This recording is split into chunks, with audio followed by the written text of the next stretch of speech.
By ने कहा था कि सत्संग में जाना मेरा ना छूटे, चाहे जड़का मरो संसार। एकदम सीने से लगा लिया। नो नहीं सोची ये क्या कहेंगे लोग, तेरे आज तक तो तू महर्षि ब्राह्मण को आवा था, आज शूद्र को सीने से लगा रहा। नहीं भगत ये बात चूक्या ना करते, वो नहीं देखा करते ये कुछ भी आगा पीछा, सीने से लगा लिया।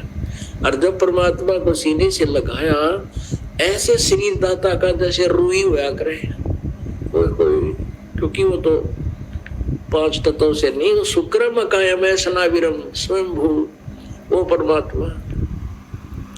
अब क्या बताते हैं, डोढ़ी पर्दा दूर कर लिया कंठ लगाए, गरीबदास गुजरी बहुत जब बदन मिलाए। कहते जब शरीर से टच किया उस जिसको सुंदर समझते थे, आत्मा में एक बार तो होया कि लोग कहेंगे दुख आत्मा बहुत पाई, पर भगवान भगत नहीं छोड़ा करते, भगवान को चिपट गया कति नो। फिर क्या बताते हैं, अब रामानंद जी 104 साल के ब्राह्मण और 5 वर्ष के उस परम पिता कबीर पर बालक को, कबीर परमेश्वर को क्या कहते हैं, मन की पूजा तुम लखी ये मुकुट माल परवेसे, गरीब दास गति कौन लखे तेरा के वर्ण क्या भेख। होय होय। अब रामानंद जी कहते हैं परमात्मा आपको कैसे पहचाने हम, आपकी गति से आपकी महिमा से हम कैसे परिचित हों। अब किस तो वर्ण में आप खड़े हो, शूद्र वर्ण में, और किस वेशभूषा में एक 5 वर्ष के बालक धोती कुर्ता पहना करते पहले बालक भी। अब तुझे भगवान कैसे पहचान सकते हैं, मालिक आपको कैसे माने, आप गॉड है, कैसे पहचाने आपको। मन की पूजा तुम लखी ये मुकुट माल परवेसे, गरीब दास गति कौन लखे, कौन वर्ण कौन भेख। हे प्रभु, आंखें गिल्ली करके रामानंद जी कहते हैं भगवान आपको कैसे पहचान सकते हैं। अब शूद्र के घर आप प्रगट हो, शूद्र वर्ण में, और किस वेशभूषा में खड़े, और हमने तो भगवान सुन रखा चार थाना और मुकुट पर चक्र घूमे और फलाना घूमे। यह भूल है हमारी। परमात्मा परमात्मा ही है, वो नर आकार है।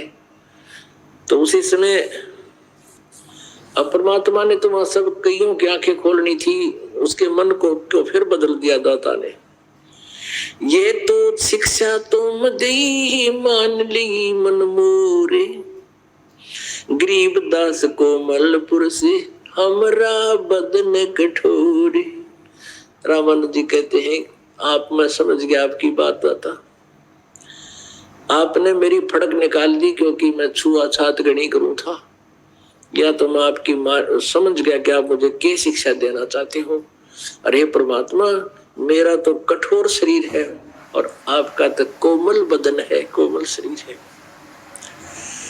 अब रामानंद जी कहते हैं ए स्वामी, कबीर परमात्मा समझाने लगे उस 104 साल के महर्षि को, चारों वेदों का गीता जी कंठस्थ याद थी, चारों वेद कंठस्थ याद थे उस रामानंद जी के, और बोल बाला था। 1400 ऋषि शिष्य बना रखे थे, 1400 ऋषि जो आगे प्रचार करते थे रामानंद जी द्वारा ग्रहण ज्ञान को, और उसको फिर परमात्मा कैसे समझाने लगे। ए स्वामी तुम स्वर्ग की छोड़ो आसारी, तुम गरीब दास तुम कारणे हम उतरे शब्द अतीत, तुम्हारे लिए आया हूं ऊपर से सतलोक से चलकर। अब पुण्यात्माओं जो जिस रंग में रंग गया, अब 15-16 वर्ष का रामानंद जी घर त्याग कर लग गया था मार्ग पे, 104 वर्ष का बुढ़ा हो गया। अब कहता है सुन बच्चा मैं स्वर्ग की कैसे छोड़ू रीत, गरीब दास गुजरी लगी ये जन्म गया सब बीते, चार मुक्ति बैकुंठ में जिनकी मोरे चाह, गरीबदास घर अगम की मैं कैसे पाऊं था। अब रामानंद जी कह रहे हैं कि हे बच्चा, स्वर्ग की, क्योंकि विष्णु जी के उपासक थे, स्वर्ग ही सुप्रीम स्थान था हमारा, हम सभी एक ही ज्ञान से आधारित थे। रामानंद जी कह रहे हैं, ये बच्चा स्वर्ग की मैं कैसे छोड़ दूं ये आशा, और चार मुक्ति मुक्ति बैकुंठ में जिनकी मोरे चाह। फिर रामानंद जी कह रहे हैं कि जो तुम बताना चाहते हो क्या ऊपर से आए हो, उसको मैं कैसे समझूं। अब रामानंद जी विष्णु भगवान की महिमा सुनाते हैं और उसके विष्णु लोक की महिमा गा रहे हैं। एम रूप जहां धरण है रतन जड़े वो सोबे, रामानंद के बैकुंठ को तन मन मेरा लोबे। शंख चक्र गदा पद्म है वो मोहन मदन मुरारे, गरीबदास मुरली बजे वो स्वर्ग लोक दरबारे। दूधों की नदियां बगयो सेत वृक्ष सुभाने, गरीबदास मंगल मुक्ति स्वर्गापुर स्थान। अब रामानंद जी कह रहे हैं वहां मैं देव शरीर पाऊंगा, और वहां कैसा शरीर है, रत्न जड़ाऊ मनुष्य है। मनुष्यों के जैसे तेल हो जाते हैं ना कि बच्चा के, और वो अच्छे लगते हैं, तो कहते हैं वहां पर तिलों के स्थान पर रतन लगे होते हैं, ऐसा शरीर है देवताओं का। रतन जड़ाऊ मनुष्य है गण गंधर्व सब देव, गरीबदास उस धाम की मैं कैसे छोड़ूं सेव। उस विष्णु के लोक में जाऊंगा, उसकी पूजा सेव माने पूजा को कैसे छोड़ूं। ऋग यजु श्याम अथर्वणम ये गाँव चारों वेद, गरीबदास कर अगम की कैसे जानू वेद। अब ये क्या बताया करते थे कि वेदों में विष्णु जी भगवान है, जो शिव जी का पुजारी है वो कहता शिव जी ही पूर्ण परमात्मा है। तो यहाँ ये यही अड़ा बैठा है कि ऋग यजु श्याम अथर्वण ये चारों वेद विष्णु जी की तो महिमा गा रहे हैं। अब क्या बताते हैं, स्वर्ग लोक बैकुंठ है या से प्रेरणा और, गरीबदास 60 शास्त्र और 4 वेद की दौड़े। अब रामानंद जी अपनी सोच से जैसा वेदों को समझा था वो कह रहे हैं कि चारों वेदों में स्वर्ग से ऊपर कोई बात ना बता रखी, कहीं जिक्र है कोई नहीं। जो परमात्मा ने वो सारे ऋग्वेद मंडल में बताया कि ऊपर चौथे मुक्ति धाम में वो हम ही रहते हैं, और वो चौथा राम भी मैं ही हूं।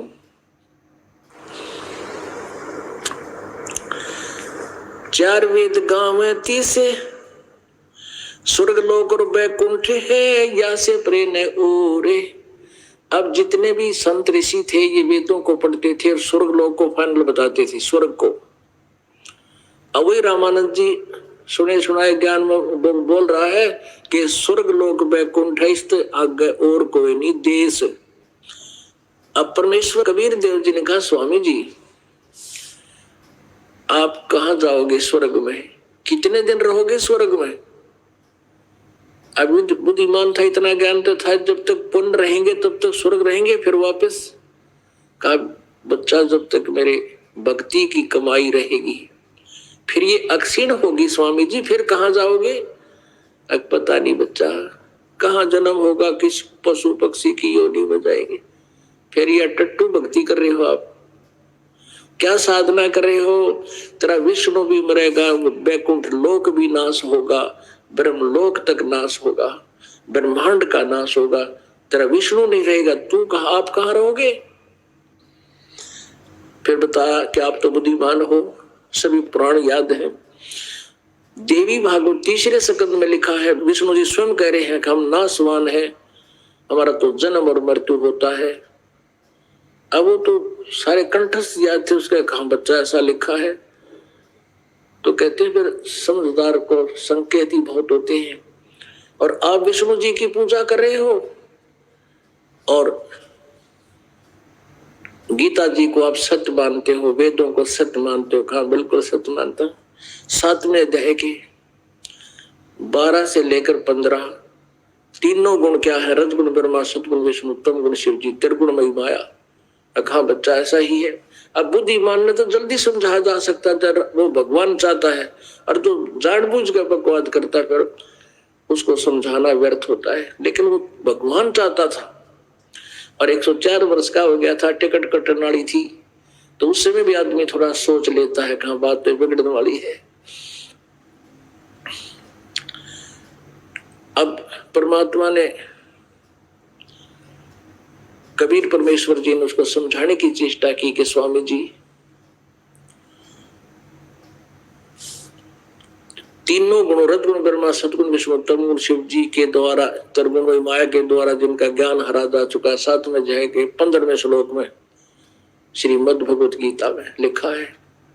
वो राक्षस स्वभाव को धारण किए मनुष्यों में नीच दूषित कर्म करने वाले मूर्ख मुझे भी ना बचते, ये ब्रह्म कहता है जो ब्रह्मा विष्णु महेश का पिता है। रामानंद जी को तो कंठस्थ याद थी वो बातें, श्लोक याद थे सारे। कहा बच्चा ऐसा ही लिखा है। फिर 16, 17 और 18 में, 7वें अध्याय के 16, 17, 18 में अपने विषय में कहता है ये ब्रह्म कि मेरी पूजा भी 4 प्रकार के करते हैं। उनमें से ज्ञानी मुझे अच्छे लगते हैं क्योंकि उन्होंने ये फैसला कर लिया है कि एक भगवान की भक्ति करनी चाहिए, आन उपासना अन्य देवता की नहीं करनी चाहिए। लेकिन वो भी तत्वदर्शी संत ना मिलने से मेरे वाली अनुत्तम साधना में ही लीन रहे। कि हाँ बच्चा ऐसा ही लिखा है। फिर 20, 21, 22 और 23 में स्पष्ट किया है कि जो अन्य देवताओं की पूजा करते हैं उनकी साधना शास्त्र विरुद्ध होने से व्यर्थ है। कहा बच्चा ऐसा ही लिखा है। सौरा को समझ गया, फिर भी क्या कहता है? कैसा है ना, मैं समाधि लगाता हूँ और मैं सुरती ऊपर पहुंच जाती है, मेरा ध्यान समाधिस्थ हो जाता हूँ, ऊपर जाता हूँ। अब देखो काल ने इतने अड़ंगे अड़ा दिए हमारे भीतर। फिर यो अभिमान कि मैं तो बाल ब्रह्मचारी और योग अभ्यास करता हूँ, मेडिटेशन करता हूँ। परमात्मा ने पहले तो उस मेडिटेशन के डीमेरिट बताए उसको कि जो साधना आप करते हो तब से राज राज मधुमानम जन्म तीसरे शुक्र स्वानम। और फिर कहा कि लगाओ चल ध्यान नहीं मानने वाले दिखे तो यो रट गया एक अड़ंगा। जब अंदर समाधिस्थ हुए त्रिवेणी पे 3 रास्ते हो जाते हैं ऊपर। अब 3 रास्ते वहां जाकर अटक गए, उससे आगे वो नहीं जा सकते थे। वो तो मृत्यु के उपरांत जा सकते थे जहां भी उसका साधन जिसकी भक्ति थी। तब परमेश्वर ने कहा, और बालक रूप में ऊपर दिखे जैसे स्वप्न होया करे। कहा स्वामी जी ये बीच वाला रास्ता ऊपर ब्रह्मरंध्र को पार करके सतलोक जाता है, ऊपर के लोकों में जाता है, और ये तुम्हारा रास्ता है जो विष्णु के लोक में जाएगा। आप अपने पुण्य कर्मों के आधार से विष्णु लोक में जाओगे, अपने पुण्यों को खत्म करके फिर 84 लाख योनियों में। ये सामने का जो 29 बीच वाला जो ब्रह्मरंध्र है, ये तुम्हारे मंत्रों से जाप से नहीं खुल सकता, ना ओम नाम से खुल सकता, मैं अपने सतनाम से खोलूंगा। परमात्मा ने लीला करके दिखाया, उस सतनाम का सिमरण किया, वो बीच का इतना भारा जो गेट एकदम खुल गया, पटाख देसी। आजा स्वामी जी। ऊपर परमात्मा ने काल दिखाया कि जिसको तुम निराकार कहते, ये बैठा ये ऊंचे माथे वाला जो 1000 भुजा दिखावा था, श्री कृष्ण में प्रवेश करके अर्जुन डराया था, उसने डरा के युद्ध कराया, मैं काल हूँ सैंसर बाबू, वो बैठा देख। परमात्मा के सिमरण के सामने उसका नतमस्तक हो गया। कबीर परमेश्वर रामानंद जी को सतलोक में लेकर गए। अब वहां जाकर रामानंद जी ने क्या देखा कि परमात्मा परमेश्वर जैसे यजुर्वेद अध्याय नंबर 5 के मंत्र नंबर 1 में 2 बार गवाही दी है, अग्ने तनुरसी विष्णुवे तवा सोमस्य तनुरसी। वो परमात्मा, हे परमात्मा आपका तेजोमय शरीर है जो सतलोक में स्थिर है, वहां सिंहासन पर विराजमान रहते हो, और विष्णुवे तवा सोमस्य तनुरसी सबका धारण पोषण करने के लिए, यहाँ उनको सद्भक्ति दे करके उनको समृद्ध करने के लिए भी उस परमात्मा अमर पुरुष का अन्य शरीर है। उस अन्य शरीर में वो दुल्हा बनकर परमात्मा या नीचे आए हुए थे, बालक रूप दिखा रहे थे। वो विष्णुवेतवा सोमस्य तनुरसी, वो दूसरा शरीर मालिक का उस बालक रूप में रामानंद जी के साथ गया ऊपर। अब रामानंद जी ने सोचा भगवान तो यूं है बैठा सिंहासन पर हो तेजो में शरीर, क्योंकि वहां दिव्य नेत्र काम करते हैं, ये शरीर तो यही था, आत्मा ऊपर गई। तो परमेश्वर कबीर जी बालक रूप में चंवर उठा के और लगे भगवान के सिर पे, सिंहासन पे बैठे बैठे चंवर करने पीछे खड़े होकर ऐसे। रामानंद जी ने सोचा कि ये नीचे तो जो कबीर बालक है ये तो यहाँ का कोई नौकर होगा, और ये है वो अमर पुरुष, अमर परमात्मा। उसी समय वो परमात्मा सिंहासन से उठे और 5 वर्ष के बालक सिंहासन पर विराजमान हो गए, और वो तेज ओरिजिनल भगवान दिखा था वो चंवर करे उस 5 वर्ष के बालक के ऊपर एज ए नौकर, एज ए सर्वेंट। अब रामानंद जी ने सोचा भाई यो बालक और भगवान इसके ऊपर ऐसा, यो बच्चा है क्या चक्कर है, उस असमंजस में पड़ा हुआ था। इतने में वो तेजो में शरीर उस 5 वर्ष के बालक में समा गया। अनंत कोट ब्रह्मांड के सिंहासन पर वो 5 वर्षीय बालक कबीर देव विराजमान है,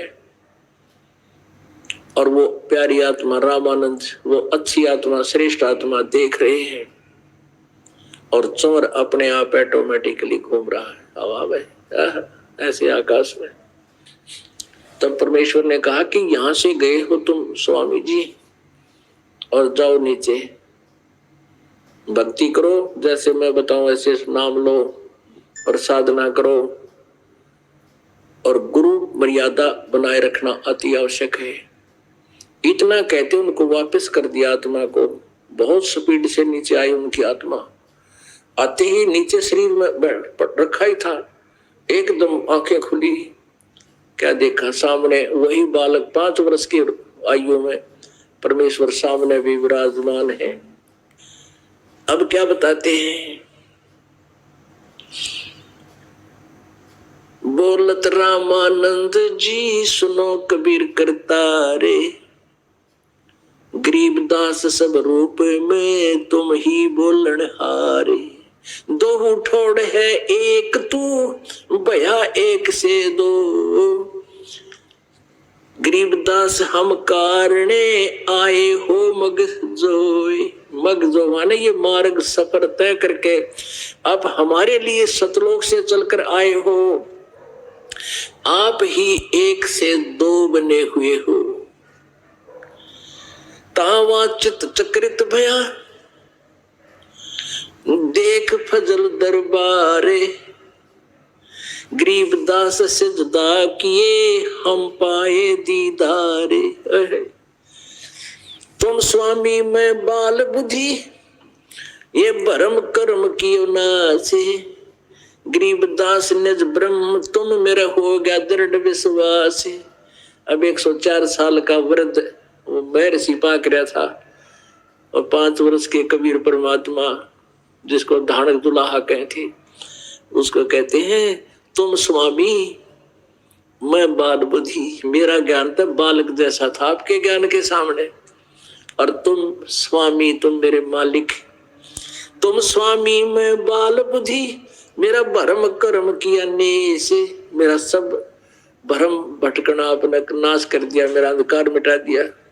तुम स्वामी मैं बाल बुद्धि भरम कर्म किया नासे, गरीबदास निज ब्रह्म तुम मेरा हो गया दृढ़ विश्वास, कि तुम ही वो तत्व ब्रह्म हो, परम अक्षर ब्रह्म हो। गीता जी अध्याय नंबर 7 के 29 में जिसके विषय में कहा है आप ही वो परम अक्षर ब्रह्म हो, 8वें अध्याय के 30वें मंत्र में जिसके विषय में कहा है अब तुम ही निज ब्रह्म हो, मेरा हो गया दृढ़ विश्वास है। सुन बेसुन से तुम परे उरे हो हमरे तीरे, दास गरीब सरबंग में अवगत सत कबीरी। कोटि कोटि सजदा किए कोटि कोटि प्रणाम, गरीबदास अनहद अदर हम पर से तुम धाम। ये परमात्मा मैंने आपका लोक देख लिया, आपका धाम देख लिया जहां तुम रहते हो, तीसरे धाम में। बोलत रामानंद जी सोन कबीर करता रे, गरीबदास सब रूप में तुम ही बोलन हारे। आपकी पावर के बिना मालिक या पत्ता भी ना ले, सब जीव आपकी शक्ति से बोल रहे हैं। ये मिट्टी का पुतला बोल सकता है? ये दाता आप ही की शक्ति सब में प्रवेश है। तुम साहेब तुम संत हो, तुम सतगुरु तुम हंस, गरीबदास तुम रूप बिना और न दूजा अंश। अब रामानंद जी कहते हैं तुम साहेब तुम संत हो, तुम ही भगवान और तुम ही संत हो, यानी तुम ही संत हो और तुम सतगुरु तुम हंस। सतगुरु यथार्थ ज्ञान देने वाले पृथ्वी पर तुम ही हो दाता, दूसरा नहीं। और तुम ही हंस, हंस माने जैसे एक बुगला पक्षी होता है, एक हंस होता है, दोनों की एक जैसी शकल होती है, एक जैसा शरीर होता है, उनके क्रियाओं मंत्र होता है। हंस मच्छी नहीं खाएगा, मछली नहीं खाता और कोई कीड़े मकोड़े नहीं खाता, और बुगले के क्या है कि विराट को ना कहते तुम हंस, जैसे परमात्मा हमने हंस बोलते हैं, मेरे हंसा भाई हंस रूप था जब तू आया। हंस माने जिसने सारी बुराई छोड़ दी। और हंस पक्षी में एक और गुण होता है, एक गिलास दूध में एक गिलास जल डालकर उसके सामने रख दो, वो उसको पी लेगा, दूध पी लेगा और पानी छोड़ देगा, दूध पानी को छान देता है। तो ऐसे वो पुण्यात्मा जो सत भगत होते हैं, जिन्होंने दूध पानी छान दिया, यथार्थ भक्ति करते हैं, बुराई करते नहीं, उनको हंस कहते हैं। कहते हंस भी दाता तुम ही हो, तुम ही एक सच्ची भूमिका कर रहे हो, एक सतगुरु की, जगत गुरु की, और तुम ही परमात्मा हो, तुम ही संत हो। तुम साहेब परमेश्वर, साहेब मान परमेश्वर, तुम साहेब तुम संत हो, तुम सतगुरु तुम हंस, गरीबदास तुम रूप बिना और न दूजा अंश। मैं भक्ता मुक्ता भया कर्म कुंड भयो नाश, गरीबदास अवगत मिल गए मेरे मिट गई मन की बांस।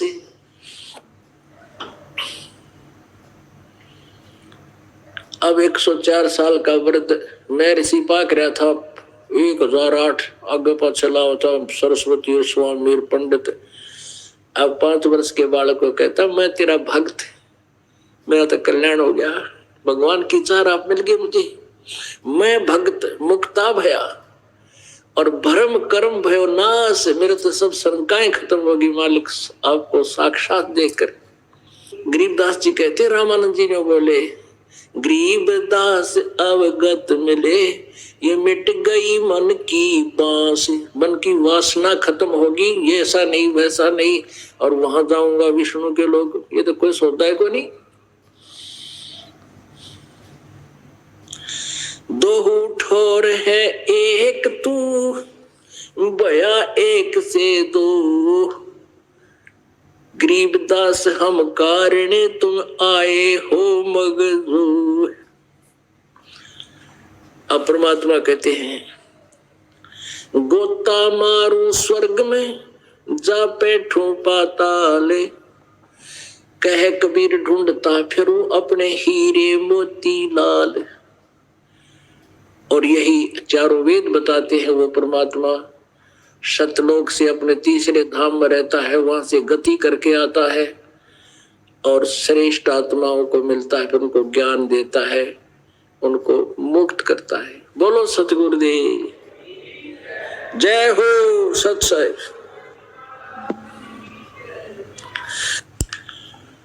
परम पिता परमात्मा पूर्ण ब्रह्म सर्व सृष्टि रचनहार कुल मालिक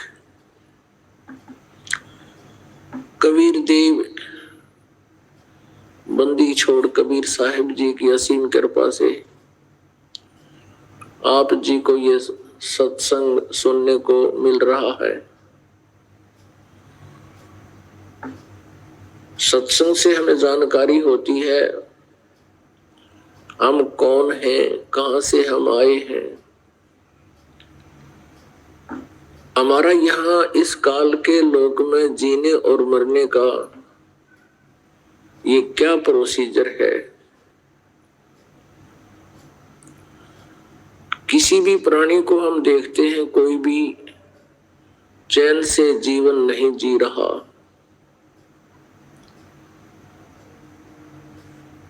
पशु पक्षी अन्य प्राणी तो वैसे ही हमें स्पष्ट दिखाई देते हैं ये कितने दुखी हैं।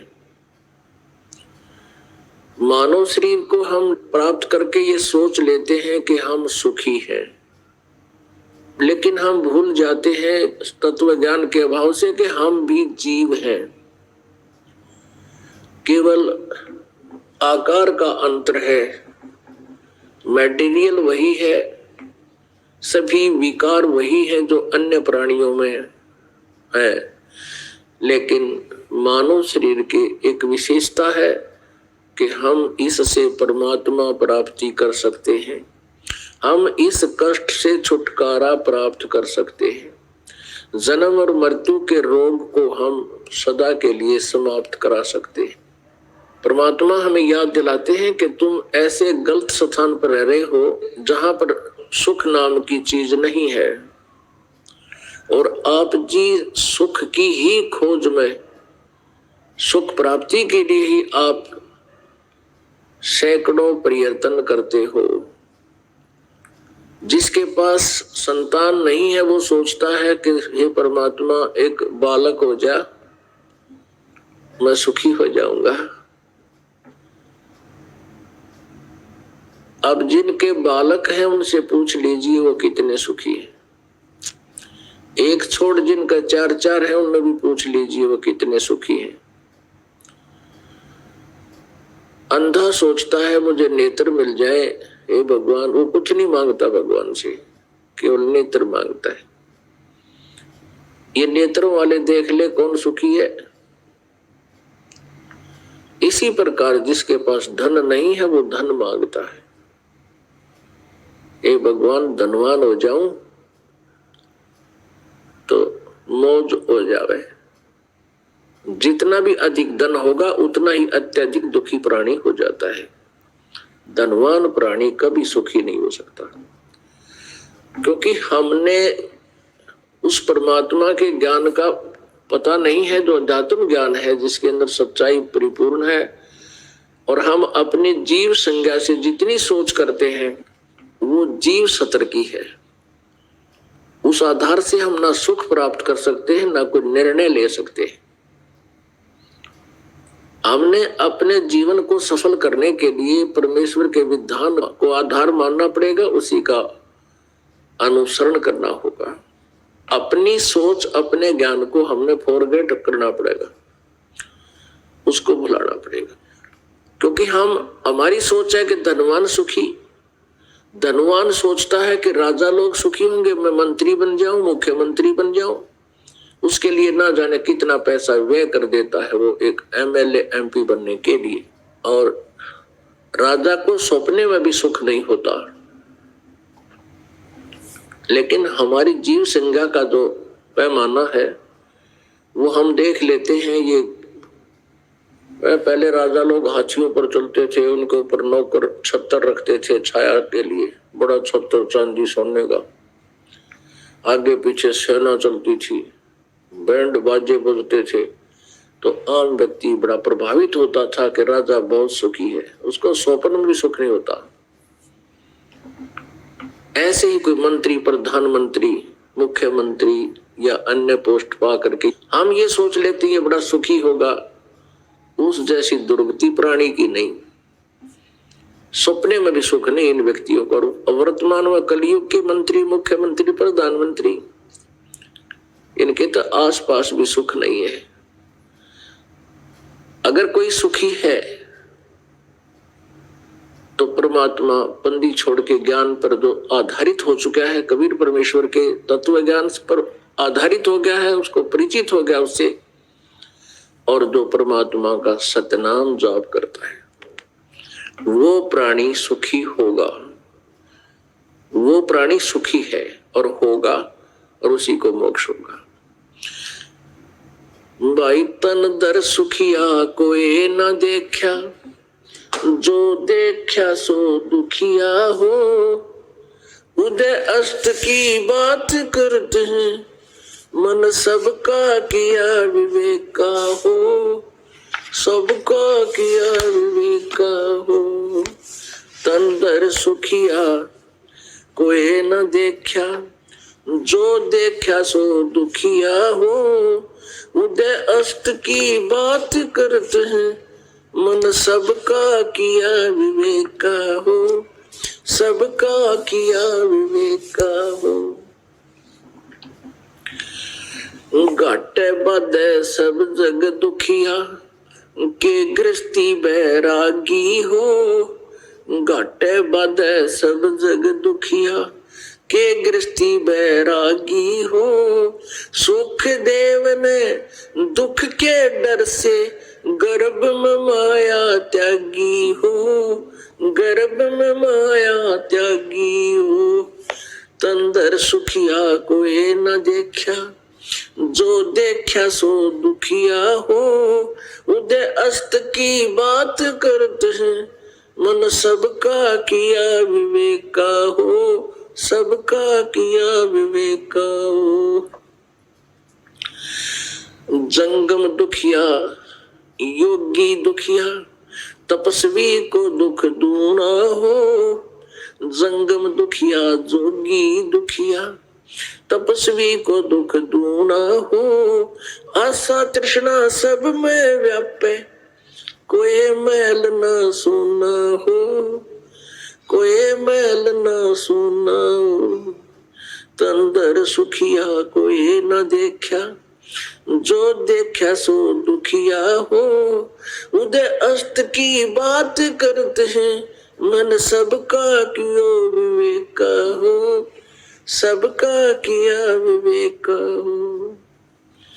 भाई सच कहूं तो जग नहीं माने, पर झूठ कहीं ना जाई हो। सच कहूं तो जग ना माने, झूठ कहीं ना जाई हो। ब्रह्मा विष्णु ये शिव जी दुखिया, जिन ये राह चलाई हो, जिन ये राह चलाई हो। तंदर सुखिया कोई न देखा, जो देखा सो दुखिया हो।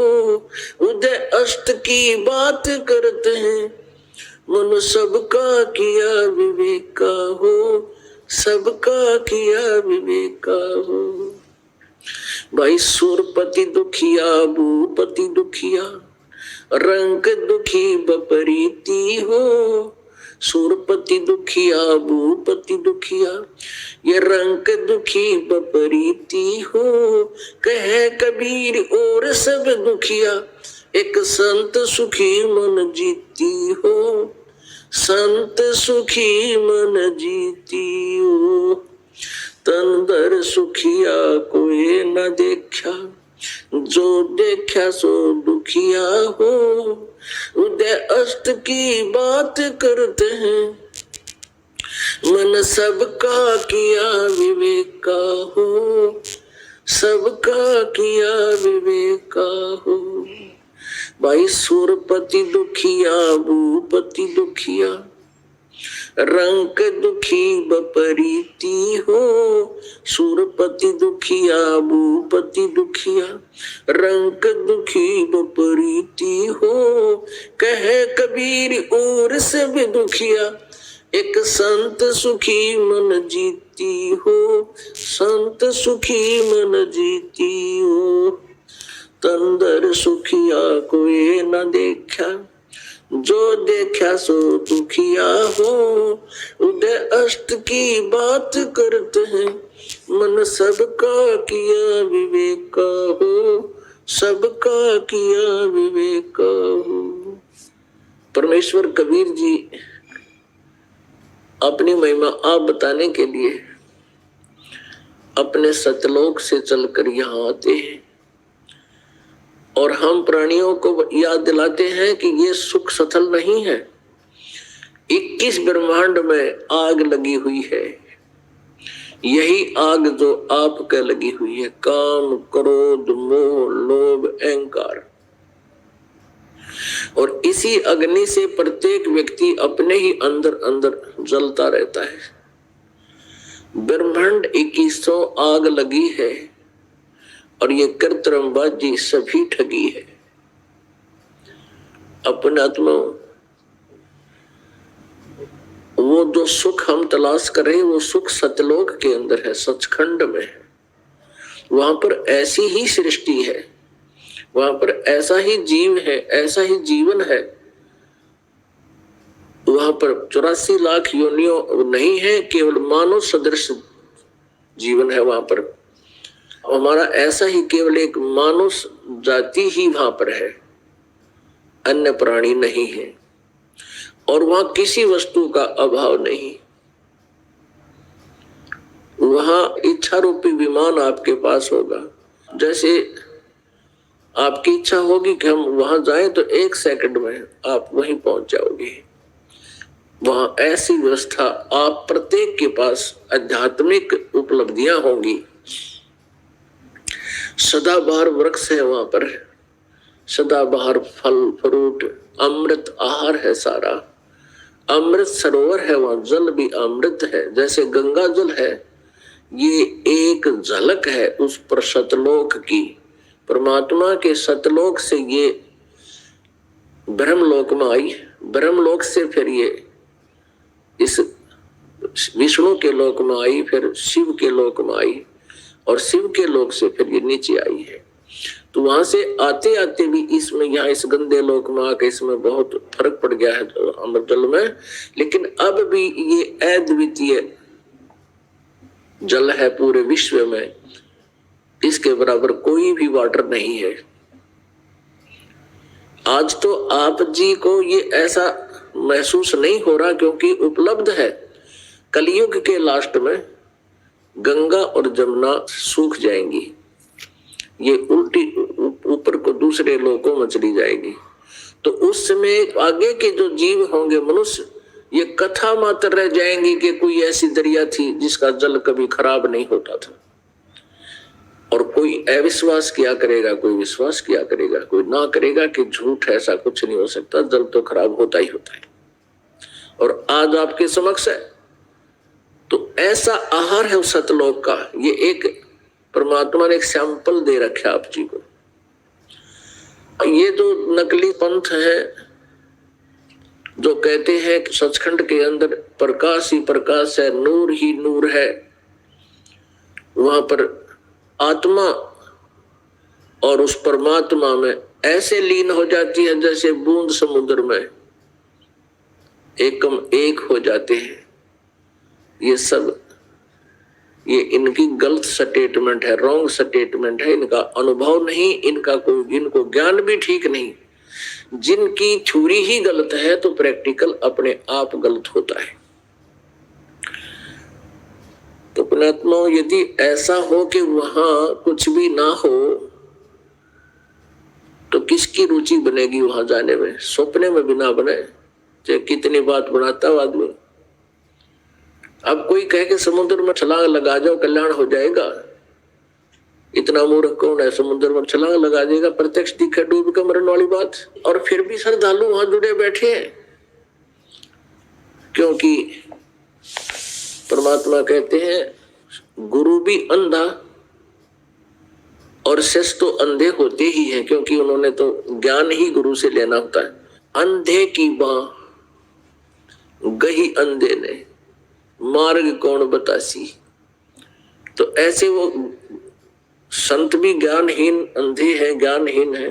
तो परमात्मा हमें याद दिलाते हैं कि जिस सुख को तुम सुख मान रहे सुख नहीं है। क्या बताते हैं कि वो सुख सतलोक के अंदर है, सचखंड के अंदर है। उस सुख की प्राप्ति के लिए कौन सा प्रयत्न आप जी ने करना चाहिए, उसकी विधि सत्संग में बताई जाती है। सचखंड में, सतलोक में जाने के लिए अर्थात पूर्ण मोक्ष प्राप्त करने के लिए कौन सी विधि है, वो सत्संग में ही बताई जाती है। और पुण्यात्माओं, परमात्मा ने अपनी वाणी में कहा कि 3 लोक और भवन चतुर्दश कोई नहीं सत्संगी। पुण्यात्माओं, ये शब्द कह देना आसान है लेकिन इसको हजम करना बड़ा मुश्किल है। कि 21 ब्रह्मांड में भी कोई सत्संगी नहीं है। 3 लोक और भवन चतुर्दश, पृथ्वी लोक, स्वर्ग लोक, पाताल लोक, और ये 14 लोक और हैं, ब्रह्मा विष्णु महेश की नगरियां, 88,000, ये वो भी एक ग्रुप बोला जाता है। ब्रह्मलोक, दुर्गा का लोक, इसका काल का अलग से एक स्थान है। ऐसे ये 14 भवन नीचे के साथ पाताल को छोड़कर 6 और लोक हैं। तो ये 14 लोक बताए जाते हैं। परमात्मा कहते हैं 3 लोक, पृथ्वी, पाताल और स्वर्ग, और इन 14 लोकों में कोई भी सत्संगी नहीं है। सत्संगी का अर्थ होता सच्चे ज्ञान युक्त प्राणी, जिनको भक्ति का यथार्थ ज्ञान हो, सृष्टि रचना की जानकारी हो। किसी को भी नहीं, इवन ब्रह्मा विष्णु महेश को भी आध्यात्मिक ज्ञान नहीं है, वेद ज्ञान नहीं है।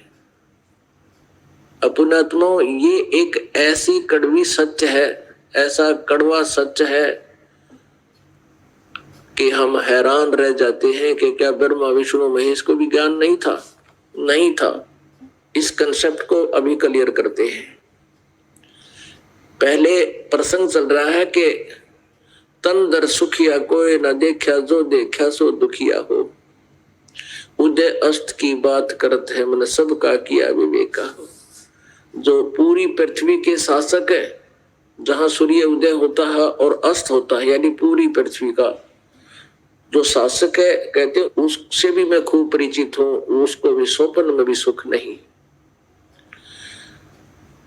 क्या बताते हैं कि घाटे बाद सब जग दुखिया। घाटा मीन आनी होगी किसी को बिजनेस में, बाधा मीन लाभ हो गया। जिसको आनी होगी वो तो अंडरस्टूड है, वो तो दुखी है ही है। जिसने लाभ हो गया वो भी दुखी। वो कैसे दुखी है? जैसे आपको बेनिफिट हो गया 2 लाख का, और फिर आप क्या करोगे? यू कल टेकन ना दे, 20 लाख के काम को स्टार्ट कर देगा। कोई ऐसी फैक्ट्री लाऊंगा, पुराना प्लांट लगाता हूं, और उसमें 90%, 70% लेगा लोन, और वो 2 लाख का बेनिफिट भी उसके अंदर। आगे फिर उसकी इतनी चिंताएं बढ़ जाएंगी, रात में भी नींद आनी हराम हो जाती है।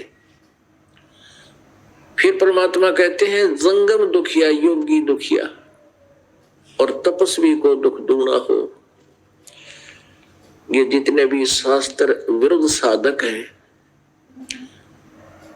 जो परमेश्वर कबीर जी की साधना को छोड़कर, सत साधना को छोड़कर, सतनाम का जिसके पास नाम मंत्र नहीं है सच्चा, और पूरे गुरु से प्राप्त नहीं है, उसको छोड़कर जितने भी साधक हैं वो भी अपना जीवन व्यर्थ कर रहे हैं। श्रीमद् भगवत गीता अध्याय नंबर 16 के श्लोक नंबर 23 में कहा कि अर्जुन, शास्त्र विधि को त्याग कर जो मनमाना आचरण करते हैं, उनको न तो कोई सुख होता है, न गति होती है, न कोई सिद्धि प्राप्त होती है, अर्थात यूजलेस। तो पुणात्मा, शास्त्र विरुद्ध साधना कौन सी है और शास्त्र अनुकूल साधना कौन सी है, भक्ति कौन सी है? वो गीता जी अध्याय नंबर 16 के श्लोक 24 में स्पष्ट किया है कि इससे तेरे लिए कर्तव्य और अकर्तव्य की व्यवस्था में सदग्रंथ ही प्रमाण है, शास्त्र ही प्रमाण है। उन्हीं के आधार से जो सदग्रंथों में साधना लिखी है, वे ऑफ वर्शिप बताई है, वही करनी चाहिए और नहीं करना।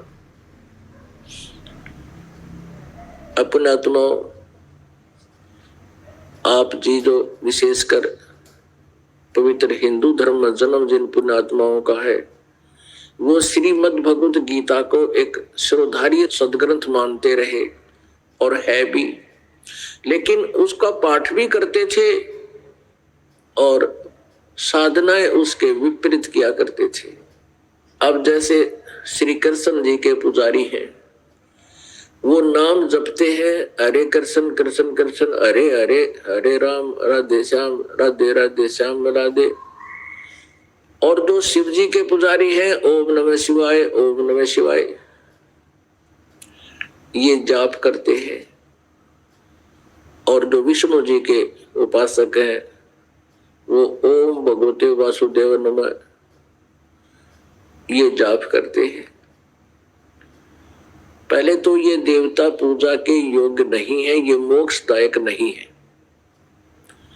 अपनात्माओं, ये दास इसलिए प्रत्येक संत का खटक रहा है, जिसके भी 1000 2000 10,000 शिष्य है, वो ही मुझसे बहुत खिन्न है, क्योंकि उनके पास ज्ञान शास्त्र विरुद्ध है। और वो उन भोली आत्माओं को नहीं चाहते कि वो भोली आत्मा का कल्याण हो और उनको सच्चाई का पता लगे, तो वो विरोध करते हैं और गुमराह करने की चेष्टा करते हैं समाज को कि रामपाल आलोचना करता है। आलोचना नहीं, दास एक बहुत ही परमार्थी कार्य कर रहा है। अपने सदग्रंथों में जो अनमोल भक्ति विधि और ज्ञान उपलब्ध है, उसका प्रकाश कर रहा है, उसको आपके समक्ष रूबरू कर रहा है, जिससे आप जी का कल्याण संभव है, अन्यथा नहीं। अब ये संत सब गलत साधना खुद भी कर रहे हैं और करवा भी रहे हैं। आप भी जीवन व्यर्थ कर रहे हैं और उन पुण्यात्मा श्रद्धालुओं का भी जीवन नष्ट कर रहे हैं। अब जो भी वे ऑफ वर्शिप साधना हमारे सदग्रंथों में विद्यमान है, हमने वही करनी चाहिए थी। फिर उसके बाद उस साधना का, उस नाम जाप का विधि बताने का अधिकारी भी आवश्यक है। अनाधिकारी यदि वो उपदेश देता है वो भी लाभदायक नहीं है। एक समय में एक ही सतगुरु होता है, दूसरा नहीं हो सकता। आज से 600 वर्ष पहले परमेश्वर स्वयं आए थे एक सतगुरु की भूमिका करने, और केवल एक वही सतगुरु थे। 600 वर्ष पहले लगभग परमात्मा के 64 लाख शिष्य हुए थे। 64 लाख, विचार कीजिए अपनात्माओं।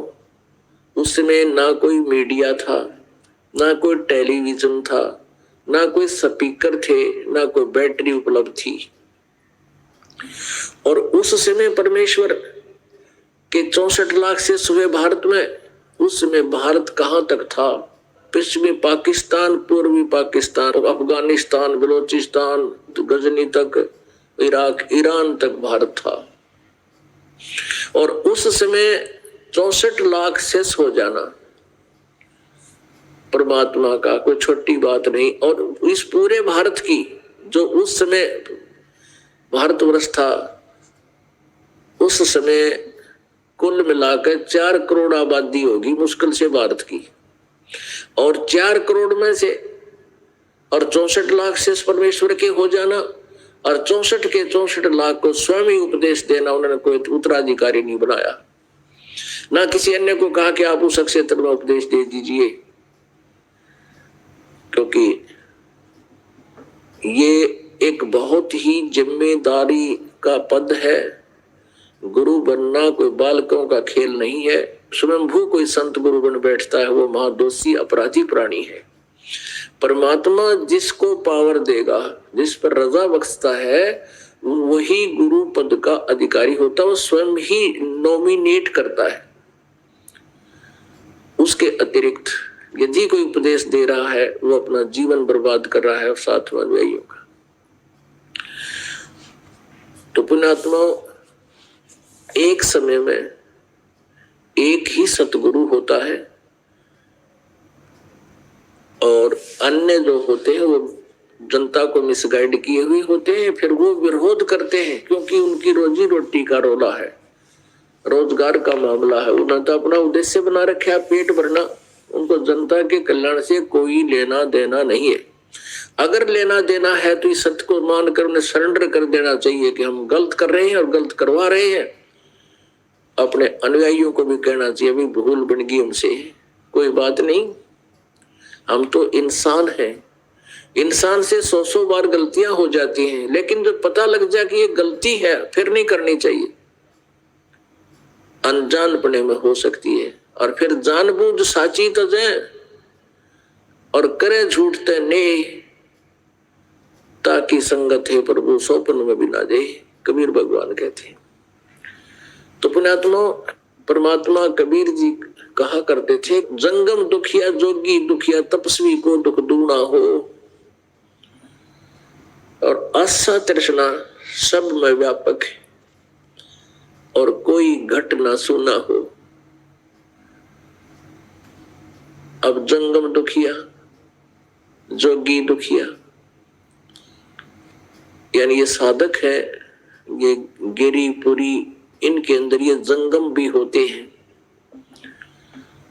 और योगी जो योग साधना करते हैं, हठ योग करके बैठे रहते हैं काफी वर्षों तक, कहते हैं ये भी दुखी। और एक तपस्वी को दुख दूना हो, जो खड़ा होकर तप करता है कि तो दोने लाकर बैठ जाता है, इनको दुख दूना हो। ये तो शास्त्र विरुद्ध साधना कर रहे हैं। अब शास्त्र विरुद्ध साधना करने वाले को कैसे कष्ट होगा? जैसे तपस्वी पहले तो इस जीवन में दुखी, सारा जीवन तपस्या कर करके शरीर को कष्ट यानी हिंसा से वो साधना करता है, हिंसा से, और फिर अगले जन्म में वो क्या बनता है? राजा बनता है, तप से राज्य प्राप्त होता। और राजा अपने जीवन काल में इतने घोर पाप कर देता है कि वो फिर नेक्स्ट जीवन में फिर गधे और कुत्ते की योनि में जाता है, नरक में जाता है, फिर पशु योनियों को प्राप्त होता, पक्षियों की योनियों को प्राप्त होता। अब जैसे शास्त्र विरुद्ध साधना कौन सी है, शास्त्र अनुकूल कौन सी है? अभी आपको बताया कि ये जो मंत्र जाप करते हैं अन्य, जैसे गायत्री मंत्र बना रखा था, इन अज्ञानियों को ये नहीं पता ये गायत्री मंत्र है क्या। ओम, इस यजुर्वेद अध्याय नंबर 36 के मंत्र नंबर 3 के साथ आगे ओम ला लिया, ओम लगा दिया, और इनको ये नहीं मालूम था अभी तक कि ये गायत्री मंत्र है कहाँ और कहाँ से उपलब्ध है, कहाँ से प्राप्त हुआ है। कोई कहता है ये 3 भूर्भुवः स्वः, ये दयानंद सरस्वती जो कलयुग का नकली मैं ऋषि सत्यार प्रकाश लेकर दुनिया को भ्रमित कर गया, वेदों के का नाम लेकर और सारी वेद विरुद्ध व्याख्या इसमें भर रखी है। इसने तीसरे समोल्लास में इस गायत्री मंत्र का उल्लेख किया है और कहा कि भू भवः और स्वः ये 3 मंत्र 3 अक्षर तैतरीय आरंके से लिए हैं, और शेष के बारे में भूर्भुवः स्वः तत्सवितुर्वरेण्यं भर्गो देवस्य धीमहि धियो यो न प्रचोदयात्, इसके बारे में कुछ नहीं पता उसको, क्योंकि इसने किसी न किसी से नकल करके सत्यार प्रकाश भर दिया और कुछ अपना अज्ञान ठोक दिया। ये सारा इसके अंदर अड़ंगा ठोक गया। और ये विशेषकर भारतवर्ष में इस मंत्र का बहुत ज्यादा जाप किया जाता है। एक कथा में 1 लाख जाप कर दिए, एक कह रहा था मैंने 2 लाख जाप कर दिए और भी करूंगा। अब पहले हमें भी ज्ञान नहीं था, अब पता चला कि इससे लाभ क्या है। इससे ये शास्त्र विरुद्ध साधना है, शास्त्र विधि त्याग का ये मनमानी पूजा है, इनसे कोई लाभ होने वाला नहीं है। अपनात्मा यजुर्वेद अध्याय नंबर 36 का मंत्र 3, उसमें ओम अक्षर नहीं है प्रारंभ में, भूर्भुवः स्वः तत्सवितुर्वरेण्यं भर्गो देवस्य धीमहि धियो यो न प्रचोदयात्। ये हमने भी गोट रखा था, पहले इसका जाप करते थे। अब पता चला कि तो एक मंत्र है और कब से लगभग 18,000 मंत्र है इस 4 वेदों में। इस एक मंत्र के जाप से को चाहे लाख बार जप लो और चाहे 4 वेदों को कंठस्थ याद कर कर इसकी रिपीटेशन करते रहो, आवर्ती करते रहो, इससे कोई लाभ नहीं। कोई लाभ का मतलब है कि मोक्ष लाभ नहीं। वैसे तो ज्ञान यज्ञ का लाभ होता है, और ज्ञान यज्ञ ऐसा है जैसे एक रोगी को कोई कष्ट है, कोई रोग है, उस रोग निवारण के लिए औषधि अलग होती है, ग्लूकोज रोग नाशक नहीं होती, वो सहयोगी होती है। अब केवल ग्लूकोज ही चढ़ा दे तो यज्ञ तो ग्लूकोज समझो। यज्ञ जो 5 यज्ञ है, एक यज्ञ है धर्म की, दूसरी यज्ञ है ध्यान, और तीसरी यज्ञ हवन की, चौथी यज्ञ प्रणाम। तो इनसे ये 4 यज्ञ होती है। यज्ञ तो ऐसी जानो जैसे ग्लूकोज का काम करती है, और रोग नाशक टैबलेट्स, कैप्सूल, इंजेक्शन ये अलग होते हैं। तो इस प्रकार हमने अपने जन्म और मृत्यु के रोग को समाप्त करवाना है, तो कोई तो हवन ही करके अपने आप को संतुष्ट मान लिया कि हमने बहुत आध्यात्मिक क्रियाएं कर दी, और कोई भंडारे करवा देता है, धर्म यज्ञ करता है, उसी से बहुत कुछ उपलब्धि मान ली। पुण्यात्माओं, ये सारा ही मिला के करना पड़ेगा अपन। जैसे किसी ने तो कार का एक पहिया ले लिया, एक व्हील इंक्लूडिंग टायर ट्यूब, हवा भराया, और उसको घुमाता जा रहा है, और कह रहा है ये कार बन गई मेरी, हट जा कार आ रही है। और किसी ने स्टीयरिंग खोल लिया, स्पेयर पार्ट उठा रखे किसी उससे दुकान से, कोई कुछ पुर्जे ले रहा है, कोई पुर्जे लिए फिर रहा है, तो वो कार नहीं है। उन सभी पार्ट्स को मिलाकर कार बनती है। तो ऐसे ही मोक्ष मार्ग जो है, हम सभी जो साधनाएं हैं, यज्ञ भी करनी है, मंत्र जाप भी करना है, अपने दर्शन भी करने हैं, अब भंडारे भी करवाने हैं, यानी 4-5 यज्ञ भी करनी है, स्वाध्याय भी करना है। केवल कोई स्वाध्याय करने से ही मोक्ष मान लेता है। तो ये शास्त्र अनुकूल साधना ये होगी जब हम सभी क्रियाएं विधिवत करेंगे और पूर्ण संत से लेकर आजीवन मर्यादा में रहेंगे, तब हम उसका पूर्ण लाभ प्राप्त करेंगे। गायत्री मंत्र के जाप से भी कोई लाभ नहीं, कोई मोक्ष लाभ नहीं। अब ये भूर्भुवः स्वः तत्सवितुर्य मंत्र जो है, इससे परमात्मा की महिमा का ज्ञान होता है। कोई भी आप किसी भी सदग्रंथ का अध्ययन करते हो, यदि आपका कुछ दिमाग काम करता है और उसके अर्थों को थोड़ा बहुत समझ भी लेते हो, तो वो तो वैसे तो ठीक है, जैसा आप साधना पढ़ रहे हो उसको उससे ज्ञान हो जाएगा, लेकिन इन सदग्रंथों का ज्ञान भी गुरु जी से होता है। इन वेदों को पढ़ते हजारों वर्ष बीत गए, इन वेदों को ये समझ नहीं सके वेदों के पढ़ने वाले, क्योंकि परमेश्वर कहते हैं गुरु बिन काहू न पाया ज्ञाना, जो थोथा उछड़े किसाना, और गुरु बिन वेद पढ़े जो प्राणी, समझे ना सार रहे अज्ञानी। तो इन सदग्रंथों के केवल स्वाध्याय करने मात्र से भी आपको कंप्लीट लाभ नहीं, कोई पूर्ण नॉलेज नहीं होता, पूर्ण लाभ नहीं होता, पूर्ण ज्ञान नहीं होता। तो संत से ही, सतगुरु से ही वो ज्ञान यज्ञ का भी अनुष्ठान सतगुरु से करवाओ। जैसे भी ये ज्ञान यज्ञ आपके सामने चल रहा है, और ये ज्ञान यज्ञ आप यानी सत्संग कहो चाहे ज्ञान यज्ञ कहो, आपने बहुत और भी सुने हैं, उनके पास वो यथार्थ ज्ञान ना होने से, सत्संग ना होने से वो ज्ञान यज्ञ सफल नहीं हुआ, विफल रहा। तो कहने का तात्पर्य है कि शास्त्र अनुकूल साधना फिर कौन सी है? ये तो शास्त्र विरुद्ध साधनाएं है जो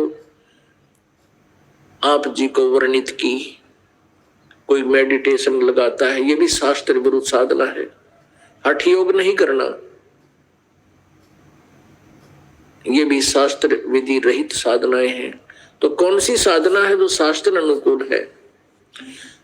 श्रीमद् भगवत गीता अध्याय नंबर 8 के श्लोक नंबर 13 में कहा है, ओम इति एकाक्षरम ब्रह्म व्यवहारन माम अनुशमरन ये पर्याति तजंदेहम स याति परमाम गतिम।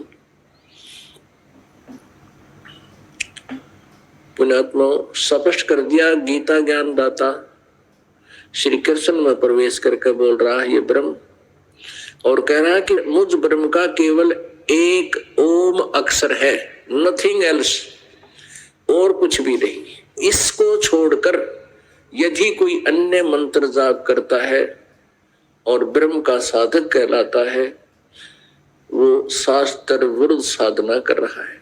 और जिसके विषय में अब श्रीमद् भगवत गीता में केवल एक ओम नाम है ब्रह्म साधना का, इसके अतिरिक्त हम कोई भी मंत्र जाप करते हैं तो व्यर्थ है वो।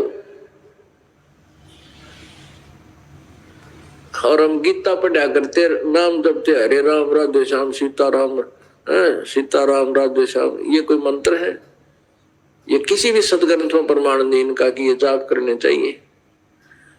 तो ये इस प्रकार हमारा मानव जीवन व्यर्थ हो रहा था।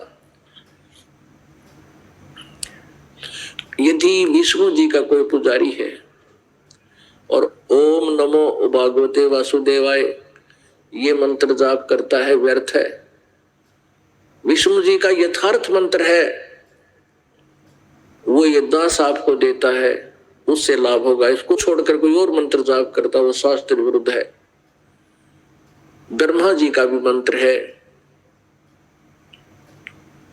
अब ये मंत्र जो है ये इनकी पूजा के नहीं है। ब्रह्मा विष्णु महेश और गणेश दुर्गा जी के जो मंत्र आपको दिए जाते हैं ये पूजा के नहीं है। पूजा का अर्थ और होता है। पूजा तो हम केवल अपने कबीर परमेश्वर ही की करेंगे, और बाकी ये आदरणीय देव हैं। जैसे एक पतिव्रता पत्नी अपने परिवार में रहती है और वो सबका आदर करती है, देवर का, जेठ का, देवरानी और जेठानी का, सास और ससुर का, आने वाले आगंतुक का, अतिथि का, रिश्तेदारों का, सबका सत्कार करती है और बहुत ही प्यार से बोलती है। वो तो है सत्कार, एक शिष्टाचार। और पूजा वो केवल अपने पति की ही करती है। तो जब वो अपने परिवार से जब अलग होते हैं तो अपने पति के साथ चुपचाप चली जाती है, पीछे झांक कर भी नहीं देखती, और सब सामान जो हिस्से में आता सबको उठाकर और सीने के लगाकर अपने पति के पास पहुंच जाती है। और भले ही वो, क्योंकि एक अच्छे माहौल बनाने के लिए अपने परिवार में रहने वाला बच्चा जो पतिव्रता लड़की होती है वो सबसे प्यार से रहती है, झगड़ा करती है, कोई और दूसरे प्रकार की क्रियाएं करती है तो पतिव्रता होते हुए भी वह पतिव्रता नहीं होती। तो इस प्रकार हम यहाँ हमारे ये ब्रह्मा विष्णु महेश दुर्गा और गणेश आदि जो हैं ये हमारा एक परिवार है, लेकिन हम इनकी पूजा नहीं कर सकते क्योंकि हमारा पति परमेश्वर कबीर देव है, वो हमारा स्वामी है और हम इस परिवार में रहना है। इनसे ऐसे हमें सत्कार से रहना है, इनका आदर से नाम लेना है, जपना है, कहना है, बोलना है। इनसे जो लाभ हमें लेना है वो अलग वस्तु है। लेकिन जब हम यहाँ से चलेंगे अपने लोक में, हमारा इनसे कोई लिंक नहीं रहेगा, हम अपने मालिक के साथ चले जाएंगे। तो ये जो जाप है इनके, ये वो मंत्र है जो ये हमें लाभ तुरंत देंगे, इसका इनके बस की बात नहीं। अब जैसे एक उदाहरण होता है, कुत्ता है, उसको हम कुत्ता कुत्ता करते रहे कभी नहीं देखता, और उसका एक कोड वर्ड होता है हमारे यहाँ हरियाणा में, उसको बोलते हैं तो नो करते ही नो देखेगा एकदम और भाग गया होगा, चाहे कुछ भी ना हो, उसको कुछ ना मिले तो वो अट्रैक्ट होता है, वो उस भाषा को, उसके बस की बात नहीं, वो एकदम प्रभावित होता है। तो ऐसे ये मंत्र है इन देवताओं के जिनसे हमने लाभ लेना है, इस मंत्र के जाप करते ही अपने आप सतर्क होते हैं और ये आपको इस मजदूरी का तुरंत लाभ देते हैं। ये मजदूरी है इनकी और इससे ही ये प्रसन्न होते हैं। इसके अतिरिक्त आप इनकी कितनी स्तुति कर लो और ये मंत्र जाप ना करो, ये कुछ नहीं दे पाओगे। ये आपकी मजदूरी बनती है, इसकी कीमत है। और अन्य जो स्तुति है वो तो हमारा शिष्टाचार है, सबको प्यार से बोलना, श्रद्धा से उनका सत्कार करना, वो अलग चीज है। आप गणेश जी की जो साधना करते हैं वो मंत्र ये दास आपको देता है। तो कुछ संत देखे अब नकल सी कर रहे हैं, कोई एक नाम देता है कृष्ण कलम कृष्ण खींचड़ी ज्ञान बना रखे ने, कृष्ण किलम कृष्ण, ये किलियम को किलम बोलते हैं, किलम। और कोई जैसे आप जी को दिए जाते हैं इन मंत्रों में से कोई एक ही मंत्र करता है शरम शरम शरम, और कोई हरम हरम हरम। तो पुण्यात्माओं, जैसे एक जड़ी बनाई जाती है, औषधि बनाई जाती है जिसमें 6-7 आइटम डाल दिए जाते हैं तो वो उस रोग नाशक बन जाती है। और उनमें से केवल एक जड़ी को खावे, कोई जो है सूंठ होती है वो मिला रखी है, 7 आइटम है, और उनमें से कई एक आइटम को खावेगा तो उसका मोक्ष रोग नाश नहीं होगा, उसी सतर का लाभ होगा। जैसे कोई सौंफ खाता है और वो सौंफ फिर उन 7 आइटमों में से एक है, उनमें से एक को वो खा रहा है तो उस सतर का ही लाभ होगा, वो वास्तविक लाभ नहीं होगा। तो ये जो मंत्र आपको दिए हैं, प्रथम जो नाम हम फर्स्ट टाइम देते हैं उसको प्रथम मंत्र बोलते हैं, तो उसमें 7 मंत्रों का योग है। ये समझ लो कि 7 जड़ी मिला रखी है और यो एक बहुत अच्छा जो है वो बन गया, हमारा औषधि बन गई, ये नुस्खा बन गया, नुस्खा है ये। तो इसमें से कोई एक जाप करता है, यानी एक औषधि खाता है, एक जड़ी खाता है, तो उतना ही लाभ होगा, वो व्यर्थ होगा। ये दास एक बार नजफगढ़ सत्संग कर रहा था और वहां एक पंडित जी आ गया, मतलब वो क्रियाक्रम वाला पंडित जी नहीं, वैसे जैसे परंपरागत कह दे ब्राह्मण है, पंडितों का लड़का है, पंडिताई नहीं करता था, कोई नौकरी करता था। सत्संग सुनने आ गया, सारा सत्संग सुना और मेरे पास आकर कहने लगा, महाराज जी मैंने तो वो माया वाला दे दो मंत्र, जिस तक धन गणा होता हो, वो दुर्गा का दे दो एक मंत्र, माया गणी चाहिए मुझे, टोटा आया है। अब उन्हें कौन समझावे, अब इन उस अगर माया तो रावण के पास बहुत थी, वो क्या काम आई, व्यर्थ रही। तो ऐसे हमने इस विष को नहीं खाना, और जब विष अन्य जड़ियों में मिल जाता है तो अमृत भी बन जाता है। तो ऐसे इस परमात्मा कबीर देव जी ने ये मंत्र अपनी तरफ से बनाकर अपने सदग्रंथ में समावेश कर रखा है। तो हमने जो मालिक का आदेश है वही पालन करना, उसके विपरीत कुछ भी साधना नहीं करनी, और करेंगे तो यूजलेस होगी। अब पूरी गीता जी में ओम मंत्र के अतिरिक्त कोई मंत्र नहीं है जाप करने का। फिर पूर्ण परमात्मा के लिए संकेत छोड़ दिया कि तूने पूर्ण मोक्ष चाहिए और सनातन परम धाम में जाना चाहता है और परम शांति चाहता है, यानी पूर्ण सुख चाहता है। गीता जी अध्याय नंबर 18 के श्लोक नंबर 62 में कहा कि अर्जुन तू सर्वभाव से उस परमेश्वर की शरण में जा जो गीता ज्ञान दाता से अन्य है, कोई और है, और परमेश्वर है, वो पूर्ण ब्रह्म है, परम अक्षर ब्रह्म है, उसकी शरण में जा। उसकी कृपा से तू परम शांति को और सनातन परम धाम को प्राप्त होगा। वो मंत्र ओम तत्सत श्रीमद् भगवत गीता अध्याय नंबर 17 के श्लोक नंबर 23 में है। ओम तो ये ब्रह्म का है और तत् ये सांकेतिक है, ये अक्षर पुरुष का है, जो गीता जी अध्याय नंबर 15 के श्लोक नंबर 16 में 2 पुरुष बोले हैं, सरपुरुष और अक्षर पुरुष। और 17वें श्लोक में कहा है वो उत्तम पुरुष है तू अन्य, इन सरपुरुष और अक्षर पुरुष से कोई और है श्रेष्ठ परमात्मा, वो कौन है? 8वें अध्याय के 3रे मंत्र में कहा कि वो परम अक्षर ब्रह्म है। अर्जुन ने गीता ज्ञान दाता से पूछा कि किम तत् ब्रह्म। श्री कृष्ण ने गीता ज्ञानदाता से पूछा, हे प्रभु आपने 7वें अध्याय के 29वें श्लोक में जिस तत्ब्रह्म का जिक्र किया है, वर्णन किया है, और ये भी कहा कि तत्वदर्शी संत से ज्ञान प्राप्ति के पश्चात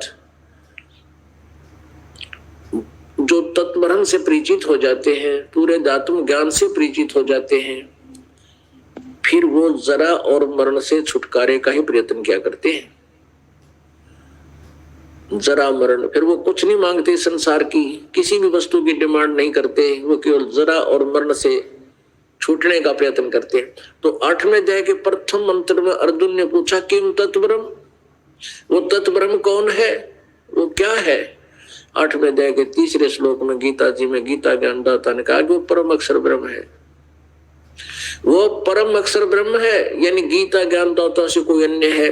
तो गीता जी अध्याय नंबर 15 के श्लोक नंबर 16 और 17 में ये 3 प्रभु हैं, एक सरपुरुष, एक अक्षर पुरुष और तीसरा ये परम अक्षर पुरुष। पुरुष कहो चाहे ब्रह्म कहो, ब्रह्म माने भी प्रभु होता है और पुरुष माने भी परमात्मा होता है, प्रभु होता है।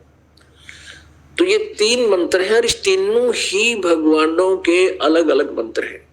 गीता ज्ञान दाता ने केवल अपना ही मंत्र सार्वजनिक किया है और अन्य 2 मंत्र उसने गुप्त छोड़ दिए हैं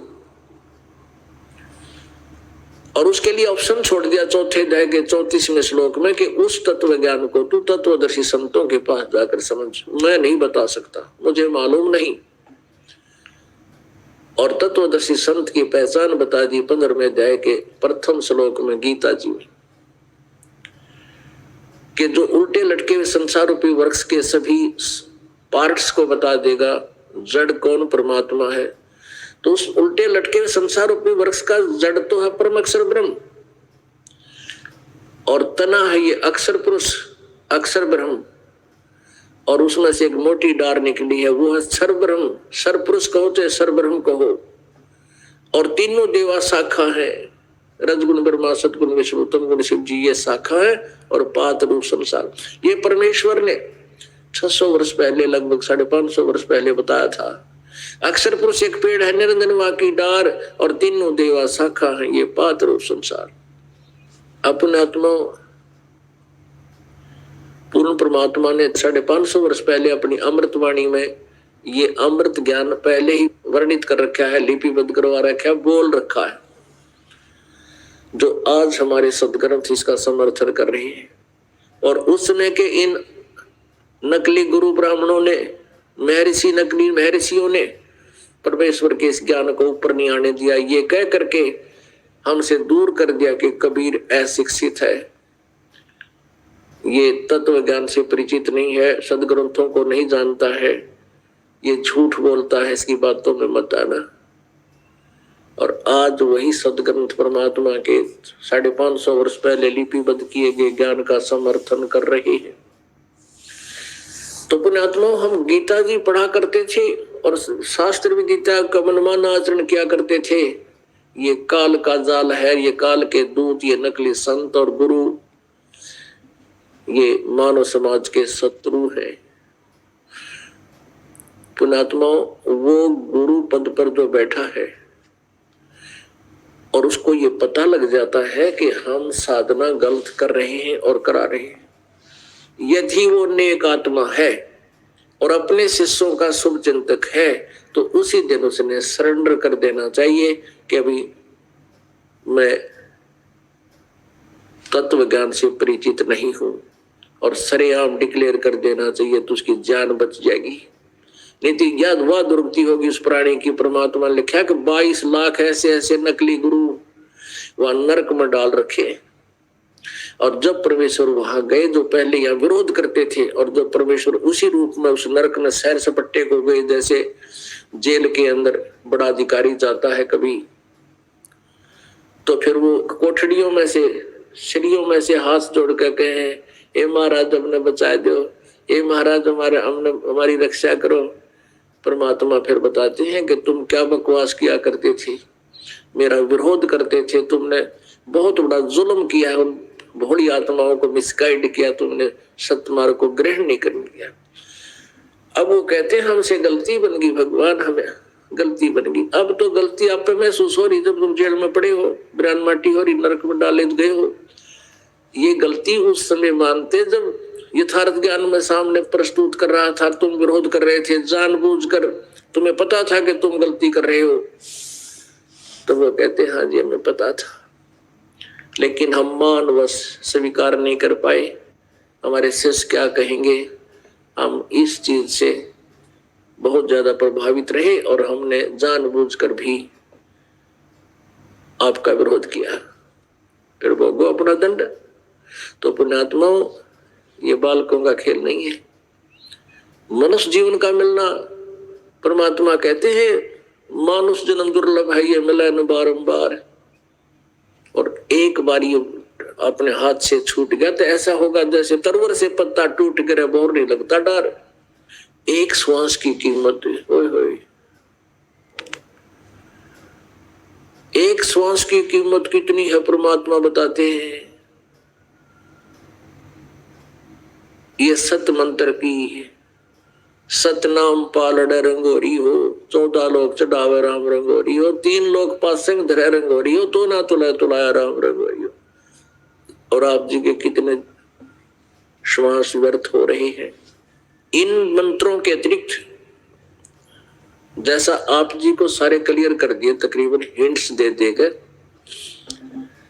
प्रथम मंत्र जो आपको दिया जाता है वो मंत्र, दूसरा मंत्र सतनाम है जिसमें 2 अक्षर है, एक ओम है, दूसरा ये तत् है, तत् सांकेतिक है, और ये सतनाम है। फिर जिसमें आपके सतनाम की कमाई अत्यधिक हो जाएगी, यानी पर्याप्त हो जाएगी, उसके बाद फिर आपको सारनाम दिया जाएगा। सारनाम के लिए आप जी उतावले बहुत हो जाते हो, और होना भी चाहिए, लेकिन उसकी विधि है कि दास जब आपको योग्य समझेगा तब सारनाम दिया जाएगा। आप अपना प्रयत्न जारी रखिए, भक्ति करते रहिए और आशा रखिए, जितनी बार भी आपसे प्रार्थना की जाए कि सतनाम उस दिन दिया जाएगा, आप सहर्ष आइए और समय आने पर ही आपको मिलेगा।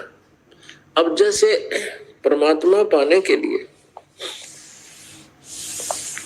जैसे पृथ्वी के नीचे जल है, जल प्राप्ति का एक प्रोसीजर है,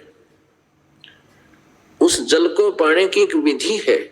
जैसे हैंडपंप लगाना पड़ेगा, तो हैंडपंप लगाने के लिए क्या प्रोसीजर है कि एक बोकी मारी जाती है, वह बोकी मिट्टी खोदती है, बाहर पटक देते हैं, फिर मिट्टी खोदती है, बाहर डालते रहते हैं, और साथ में पाइप भी नीचे डालते रहते हैं, पाइप यानी पाइप भी लोअरिंग करते रहते हैं। तो वो सतनाम का काम तो ये समझ लो कि बोकी लग रही है, पाइप नीचे जा रही है, बोकी लगा रहे हो, पाइप नीचे जा रही है। अब 10-20 फुट, 50 फुट, 60 फुट जाने पर हैंडपंप लगवाने वाला कहता है उस मिस्त्री से, कारीगर से, हैंडपंप लाने वाले से कि भी अब तू मेरा ये हैंडपंप चालू कर दे। तो वो मिस्त्री कहेगा जी अभी चालू नहीं हो सकता, क्योंकि अभी इसमें और खुदाई करनी पड़ेगी, और बोकी मारनी पड़ेगी, और लगवाओ। और जिस समय वो पाइप पानी पर पहुंच जाएगी, जल पर पहुंच जाएगी, तो उसके बाद उसके ऊपर एक मशीन लगाई जाती है, मशीन जिसको हैंडल होता है, उसको हैंड पंप बोलते हैं। वैसे तो सारा मिला के हैंड पंप होता है, लेकिन ऊपर जो मशीन अलग बोलते हैं, वो एक अलग से रखा होता है इंस्ट्रूमेंट, जिसमें अथली होती है, एक हैंडल होता है, फिर उसको ऐसे घुमाते हैं, वाशर होती है, एक सरिया सा लगा होता है, उस ऊपरले पोर्शन को मशीन बोलते हैं। वो पंप जो हैंड पंप, हाथ से चलने वाला पंप है, तो वो तो समझो सारनाम है जो हैंड पंप है, और बोकी और पाइप ये सतनाम है। अब सतनाम के श्वास उस श्वास की बोकी मारनी पड़ेगी 2 मंत्र की, और 1 वर्ष में या 2 वर्ष में, 4 वर्ष में, जब भी आपका जल तक पहुंच जाओगे, फिर आपका वो हैंड पंप लगाया जाता है, सारनाम दिया जाएगा। उससे पहले आप कहते भी रहोगे, ये दास आपको सारनाम नहीं देगा, वो मशीन लगावेगा नहीं, उसका यूज लेस होगी, वो काम करे को नहीं। तो ये प्रोसीजर है परमात्मा के पाने का, ये पहले से यही था। जब से परमेश्वर बहुत बार आए हैं, प्रत्येक युग में अपने इस ज्ञान का वो प्रचार करते हैं। कुछ एक पुण्यात्मा इसको ग्रहण करती है, ज्यादातर ये मनु जैसे भी सतयुग में परमात्मा के ज्ञान का विरोध किया करती थी। और उन मनु और ने कहा का भी ज्ञान को नहीं, वेदों का। अपने आत्मा प्रसंग एक टॉपिक आया था सत्संग में कि 3 लोक और भवन चतुर्दश कोई नहीं सत्संगी। ब्रह्मा विष्णु महेश और दुर्गा और सतयुग के ब्राह्मण ऋषि महर्षि देवता, इन किसी को भी वेद ज्ञान नहीं था। वेदों को कंठस्थ कर लेना एक सेपरेट इशू है, चारों वेदों को कंठस्थ कर लेना ये अलग बात है, लेकिन उसमें वस्तु क्या है, वो हमें क्या संदेश दे रहे हैं, ये समझना विशेष बात है। आविष्कार भगवान ने चारों वेद दे दिए, ब्रह्मा को दिए, और ब्रह्मा जी ने फिर आगे अपने वंशजों को पढ़ाए, ब्राह्मणों को। और ब्राह्मणों ने जैसा ज्ञान ब्रह्मा जी से ग्रहण किया वेदों के अंदर, वेदों में से, क्योंकि ब्रह्मा ने जो उनको ज्ञान सुनाया उसी ज्ञान को उन्होंने अन्य जनता में, क्योंकि ब्राह्मण वर्ग की एक विशेष यही ड्यूटी थी। 4 वर्ण जब बने, ब्राह्मणों का काम था शिक्षा ग्रहण करना और सदग्रंथों का विवेचन करना, अध्ययन करना, फिर उनका निष्कर्ष फिर जनता को समझाना, जगह जगह सत्संग करके बताना। और गीता जी में लिखा है कि विद्वानों से अशिक्षित अविद्वान भी मोक्ष प्राप्त कर सकते हैं। वो कैसे कर सकते हैं कि विद्वानों से सुने हुए वचनों को आधार बनाकर साधना करें। तो इस आदेशानुसार उन ब्राह्मणों से, ऋषियों से जो ज्ञान जनता को मिला उसको फाइनल मान लिया। किस आधार पे कि ये संस्कृत भाषा बोलते हैं, संस्कृत भाषा पढ़े हैं और सदग्रंथ भी संस्कृत में ही है। और ये सभी ऋषि महर्षि कहते हैं कि हम वेदों के आधार पर आपको ये सब ज्ञान बता रहे हैं कि वेदों में ऐसा लिखा है। तो सब जनता ने स्वीकार ये हुआ कि ये बड़े विद्वान पुरुष हैं, संस्कृत भाषा जानते हैं और इन्होंने ठीक पढ़ा होगा। तो उस अज्ञान को आज तक उसी का ढोल पीट रहे हैं। अब वो सदग्रंथ जिनके आधार से वो हमें ज्ञान दिया करते थे कि पुराणों में ऐसा लिखा है, वेदों में ऐसा लिखा है, गीता जी में ऐसा लिखा है, आज उसको हम स्वयं पढ़ रहे हैं। उन्होंने जो लोक वेद दंत कथा सुना रखी थी, वो गलत ज्ञान सुना रखा था, उससे विपरीत है आज सदग्रंथों का ज्ञान। तो गीता जी अध्याय नंबर 16 के श्लोक नंबर 23-24 में यही निर्णय दिया कि अर्जुन, शास्त्र विधि को त्याग कर जो मनमाना आचरण करते हैं, मनमानी पूजा करते हैं, उनको ना कोई सुख होता है, ना उनकी गति होती है, ना कोई सिद्धि होती है। इससे तेरे लिए कर्तव्य और अकर्तव्य की अवस्था में कौन सी साधना करनी चाहिए, कौन सी ना करनी चाहिए, उसके लिए शास्त्र ही प्रमाण है और किसी की बात मत मानना। तो पुण्यात्माओं, ये सदग्रंथ तो दास ने अभी 5-6 वर्ष से देखने प्रारंभ किए हैं, 7-8 वर्ष से, और लगभग 15 वर्ष से ये दास पहले परमात्मा द्वारा दिए गए सच्चिदानंद घन ब्रह्म की वाणी, जो गीता जी अध्याय नंबर 4 के श्लोक नंबर 32 में कहा कि ब्रह्म ने मुखे, सच्चिदानंद घन ब्रह्म के मुखारविंद से उच्चारित वाणी में सब विस्तार से यथार्थ ज्ञान दिया हुआ साधनाओं का। तो उस सच्चिदानंद घन ब्रह्म यानी कबीर वाणी से इस दास को पहले ये ज्ञान प्राप्त था। उसी आधार से 15 साल पहले से ही ये दास ये बताता आ रहा था। अब इन सदग्रंथों का सहयोग आप जी को समझाने के लिए हमारे लिए एक बहुत ही उपयोगी सिद्ध हुआ है, क्योंकि आप जी जिस सदग्रंथ को सही मानते हो उसी में दिखाया जाता है कि इसमें ऐसा लिखा है, और आप जी फिर स्वीकार कर लोगे। और अब भी नहीं कोई मानेगा तो उसके लिए परमात्मा कहते हैं जानबूझ साची तो जय और करे झूठते नहीं। ताकि संगत है प्रभु सौपन भी ना दे। उसकी हमने जरूरत भी नहीं है। जो आंखों देखकर भी विरोध कर रहा है कि ऐसा नहीं है, हम नहीं मानते, तो फिर वो भक्ति योग्य नहीं है, कर्महीन प्राणी है। अब ब्रह्मा विष्णु महेश और सतयुग के ऋषियों को कोई ज्ञान नहीं था, वेद ज्ञान नहीं था, और वेद ज्ञान नहीं था तो कुछ भी ज्ञान नहीं था उनको।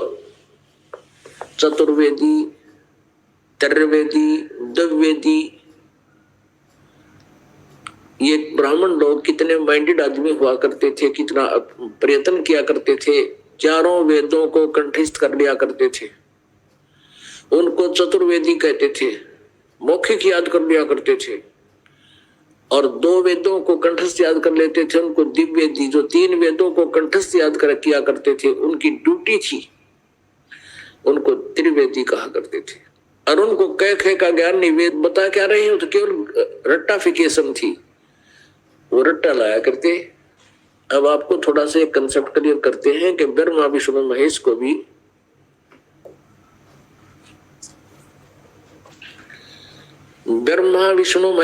भी वेद ज्ञान नहीं था।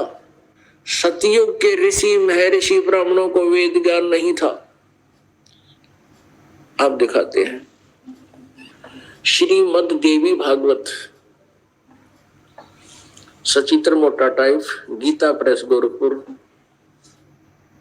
इसका संपादक कौन है? हनुमान प्रसाद पोदार, चिमनलाल गोस्वामी, ये 2 हैं इसके संपादक। ये कहां से छपी है, कहां से प्रकाशित है? गीता प्रेस गोरखपुर से। इसके 28 से हम पढ़ेंगे। प्रथम स्कंध 28 पृष्ठ। नारद जी और व्यास जी की वार्ता हो रही है। व्यास जी के प्रश्न करने पर नारद जी ने कहा, महाभाग व्यास जी, तुम इस विषय में जो पूछ रहे हो ठीक यही प्रश्न मेरे पिताजी ने, ब्रह्मा जी ने, भगवान श्री हरि से किया था, विष्णु जी से किया था। देवा अधिदेव, अब नारद जी क्या बता रहे हैं? देवा अधिदेव भगवान जगत के स्वामी हैं। विष्णु जी को सब देवताओं के देवता मान रहे हैं ब्रह्मा और नारद, और व्यास जी ज्ञान ग्रहण कर रहे हैं। और क्या बता रहे हैं? लक्ष्मी जी उनकी सेवा में उपस्थित रहती हैं। 4 भुजाएं हैं, शंख चक्र गदा पद्म लिए रहते हैं, पीतांबर धारण करते हैं। शंख चक्र गदा लिए रहते हैं, पीतांबर धारण करते हैं, 4 भुजाएं हैं। वक्ष स्थल पर श्री वत्स का चिन्ह चमकता रहता है। वे चराचर जगत के आश्रयदाता हैं। नारद जी